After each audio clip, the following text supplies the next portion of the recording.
Hi, I'm Louise Messier, nutritional therapist, and I'm here to talk to you about the overall health benefits of matcha tea. But this month in particular, we're looking at the subject of immunity and what impact does our lifestyle, our nutrition, and the way we live our lives have on our immune system.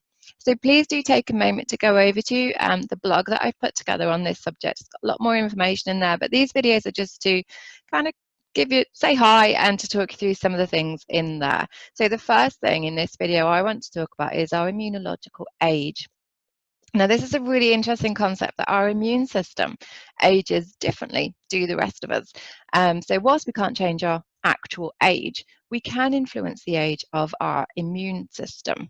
Now, this comes really into play, and you'll have noticed this year in particular, but not really made a link potentially, that COVID-19 started to affect, and it was deemed an older person's illness because it's starting to only impact on aging populations. And there was lots of information around the elderly, etc. And unfortunately, that seemed to be where people were being targeted with this particular strain early on. But then as the virus moved around the world, particularly when it got into America, and then less so when it came over into the UK and Europe, we noticed a change in people falling ill.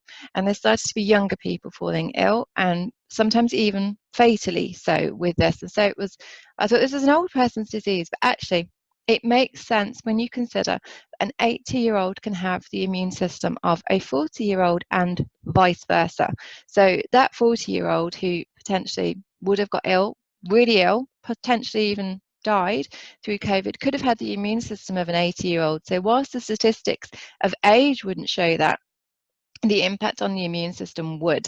And so it's really influential, and it's a really big area of something we can influence, because we can't influence our actual age. But if we can influence our immune system, that may well protect us against some of the diseases that are associated with aging and general deterioration, because our immune system is, of course, our first line of defense.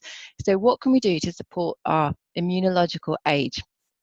Well, if you smoke, please stop. If you can, please get help to stop, because that's one of the biggest factors in increasing the age of your immune system. Generally, of course, it's also just extremely bad for you. So no matter how much matcha tea you drink and increase all those lovely antioxidants, smoking is the biggest anti-nutrient out there. So it's kind of futile to be trying to make healthy changes whilst you're still smoking. So yeah, it's not say not to do it, but it's not going to have the impact you would like it to have, because smoking is the biggest anti-nutrient out there, and it is a big factor in decreasing the age of your immune system as well. Of course, nutrition plays a big part as well, and so does exercise. So how much you move, because exercise is incredibly beneficial for the immune system. Incredibly active tissue is incredibly active in terms of immunoregulatory benefits, and so it's much healthier for us to move as humans. It's what we were designed to do. And there's lots of other factors which are in the blog, which I won't go through because this is just a really quick video, but please take a look and look at those influential factors of your immunological age, and how it's the one thing when it comes to age that we can actually do something about and influence. So try to take a look, and I'll be back with another little immunity video very soon.